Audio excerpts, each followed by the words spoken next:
Shalom, shalom, chers frères et sœurs en Christ. Bienvenue à la Rhapsodie des réalités de ce vendredi 19 mars 2021. La Rhapsodie est écrite par le pasteur Christ Oyakilome et lue pour vous par la vérité de l'Évangile. Le thème de ce jour, c'est saint, sans faute et sans culpabilité. Et notre verset d'ouverture est tiré de Ephésiens 5, le verset 26 à 27. Afin de la sanctifier par la parole, après l'avoir purifiée par le baptême d'eau, afin de le faire paraître devant lui, cette Église glorieuse, sans tache, ni ride, ni rien de semblable, mais sainte et irréprochable. Alléluia. Le Seigneur Jésus vient pour une Église glorieuse, sans défaut, une Église sans tache.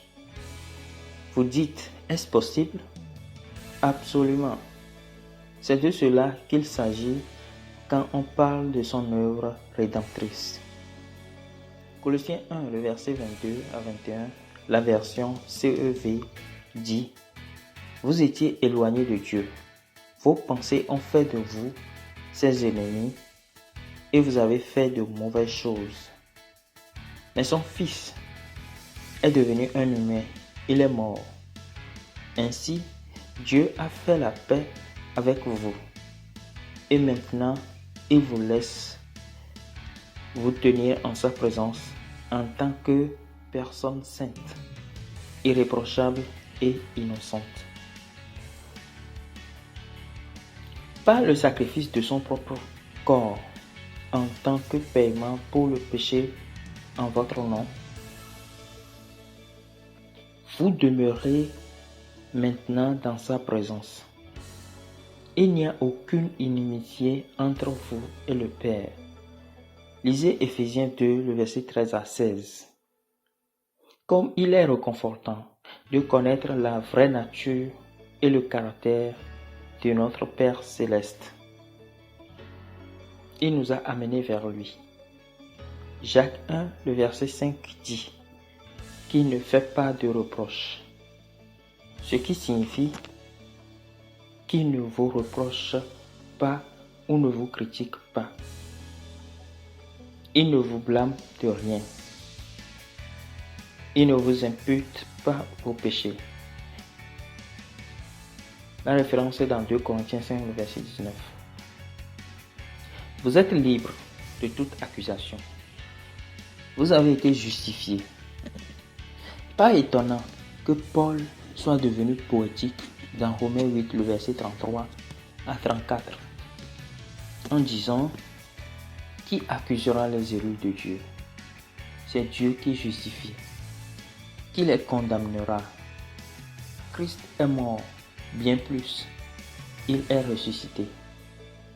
Puis, dans les versets 38 et 39, il est parvenu à l'apogée de sa discussion en disant: Car j'ai l'assurance que ni la mort, ni la vie, ni les anges, ni les dominations, ni les choses présentes, ni les choses à venir, ni les puissances, ni la hauteur, ni la profondeur, ni aucune autre créature ne pourra nous séparer de l'amour de Dieu manifesté en Jésus-Christ, notre Seigneur.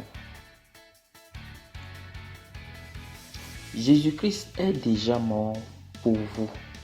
Il a été condamné à votre place. Ainsi, plus personne ne devrait vous condamner encore. Romains 8, verset 1. Comme référence. Christ est votre justice. La référence est dans 1 Corinthiens 1, le verset 30. Peu importe qui vous accuse, vous êtes saints, sans faute et sans reproche devant Dieu. Parce que Jésus a pris la responsabilité de tous vos péchés. Il est la raison pour laquelle Dieu ne vous accuse pas de mal. Alléluia. Alléluia. C'est réconfortant de savoir que nous sommes sans tache ni culpabilité. Nous sommes saints et sans défaut. La Bible dit que Jésus revient pour une église sans tache, ni ride et ni aucune chose semblable. Et nous savons aujourd'hui que Dieu nous a rendus comme ça. Que devant Dieu, nous sommes saints. Devant Dieu, nous sommes sans reproche. Et nous sommes sans tache ni ride. Alléluia. Donc réjouissez-vous. Ayez cela en confiance. Parce que si vous connaissez, la Bible dit, vous connaîtrez la vérité et la vérité vous affranchira.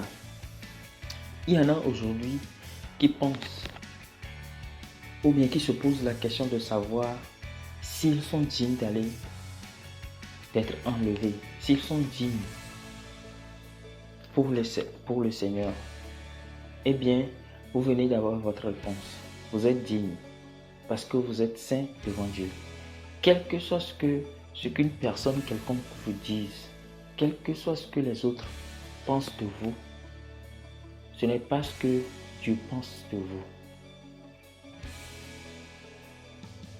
Quelle que soit votre pensée par rapport à vous-même, quelle que soit sa négativité, ce n'est pas ce que Dieu pense de vous. Vous êtes saints devant Dieu. C'est pourquoi il nous a laissé d'être dans sa présence. La Bible dit, vous vous êtes approchés de Zion, de la Jérusalem céleste. Donc ça veut dire que déjà, nous sommes dans la présence de Dieu. Et c'est tout ce qui importe. Quel que soit ce qui va se passer, nous savons que nous ne sommes pas dedans.